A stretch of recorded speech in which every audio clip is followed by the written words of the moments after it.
Okay, we are ready to move on to the 5 important events slide. This slide, you'll notice the others have had bullet points, and this slide has numbers.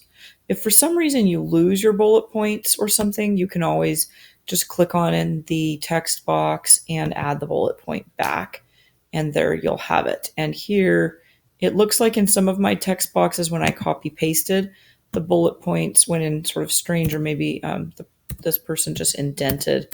So we want it to kind of look like that, where the text is lined up with the bullet points. So moving on to the plot, 5 important events. That is going to be in the Google Classroom.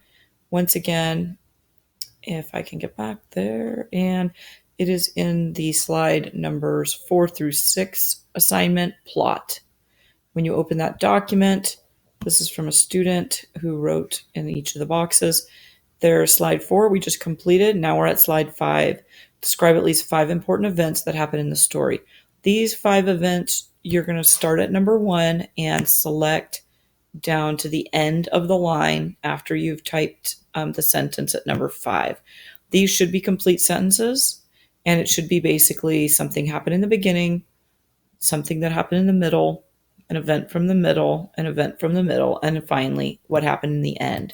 Please remember not to give any big twists away. You can be sort of vague. Like she said, when the Baudelaires found a way to get Sunny back from Olaf's clutches, but they didn't say what the way was. So that was great. You're going to click here at the 5 important events at the number 1, which notice is a size 30. When I paste it in, it's not going to go in as 30. It's going to go in as whatever I had copied from the document. And it's going to give me a 6 that I don't need. So I'm going to hit backspace, and then I'm going to hit backspace again until the cursor goes in the line above. Now I'm going to highlight everything in the box. You can try clicking 3 times. That'll just get you a line. So you'll have to select the entire passage. And you're going to come to your size. We're going to try for 24. If it doesn't fit, we can go smaller. And I'm not going to let it fit at 20. So let's try 18 and see if 18 works. Okay, 18 is a little too small. So let's go ahead and go a custom size again, maybe 22. I hit enter, and it's just a little too small. So I think if I resize my box here by grabbing the blue square, I can make that fit. Almost, not quite. So I'm going to move my title box up. You can do that too. You can resize by moving your title box up or resizing it up like I'm doing. I just resized it, but you can also grab the blue box and move it. There we go. That's looking good. If you click off the side, you can see all my words fit on the page. I do notice there are 2 different font sizes. The title is Arial. The text is Times New Roman. I don't care so much what font you use, as long as you use a font that's easy to read. Some of you have a hard time scrolling, like click and drag to highlight. That's challenging. And often what will happen is you get a little bit highlighted and then you accidentally pick up your finger and move it, and all the text just moved there. You can click undo to undo that. And an easy trick to highlight all the words in a box is to right click, and nope, it's not there. So I'm sorry, it's not on the right click. You can do Control A and that will select all. That will allow me to change my font to Arial in this box. And you can see Arial's a little too big at 22. So I'm going to need to go, let's try 21. See if 21 will fit. So I've typed 21 and I hit enter and it still does not fit. So let's try 20 and hit enter. Let's see where we're at now. And that's looking good.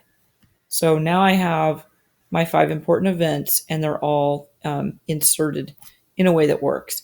Now on this slide, as you present it to your group, it would be great if all the text did not come in at the same time.